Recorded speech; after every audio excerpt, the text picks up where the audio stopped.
Thanking God for another opportunity and another time to look at another portion of his word. Let's call Jeremiah chapter 19, the Valley of Hinnom.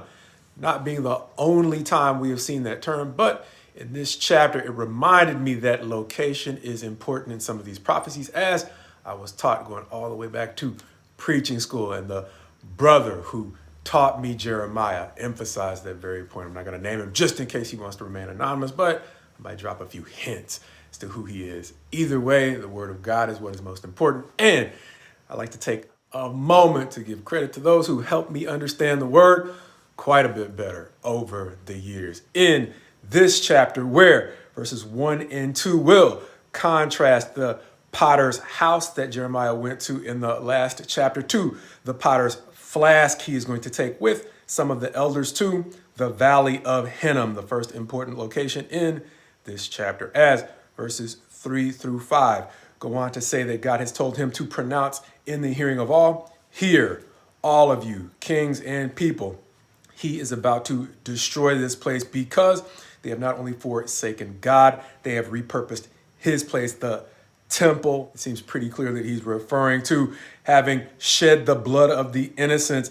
Different passages referring to what seems to be this same period of time, at least under the reign of Manasseh, describing it as filled or having filled the land with the blood of the innocents. Either way, this is a period of time where the idols have been exalted as the ways and the word of God has been minimized. Verses 6 through 9 going on to say that because of these things, he is going to make this city a horror, voiding their plans, similar to what we saw in the last chapter where he said, based upon, and it didn't literally say based upon, but because of their earlier history of turning their backs on God, it was ironic that in the last chapter, he was now going to turn his backs on them.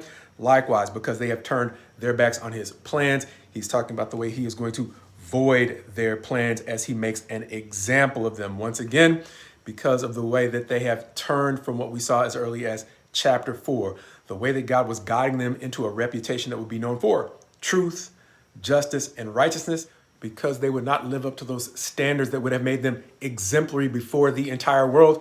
God is now going to make an example of them in front of the entire world, as we have mentioned before.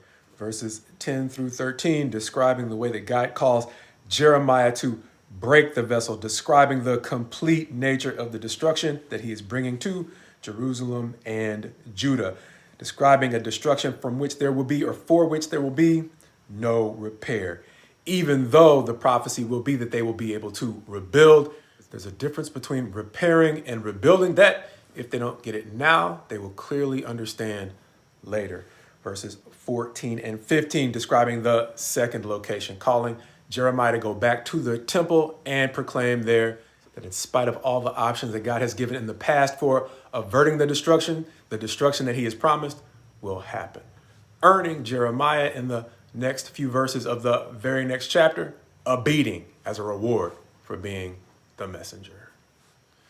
The two locations emphasized in this chapter reminding me that the things God is calling us to do can be difficult enough without asking us to do them in a difficult location. Here in this chapter, it's like Jeremiah is being asked to go to ground zero of the rebellion against God, the Valley of Hinnom, as we have mentioned before, which will eventually be known in the Greek as Gehenna, a place of destruction. He's starting that prophecy now, talking about the way in which he is going to repurpose the land that they have dedicated to the slaughter of innocents for the slaughter of them. And as we can see in the next chapter, the word didn't go over very well, as they are going to beat Jeremiah as a reward for not only prophesying things they didn't want to hear, but prophesying those things on what seems to be ground zero, which couldn't be the temple, obviously, right? Because that's God's house. But as we mentioned early on, they had repurposed the temple. And so it had become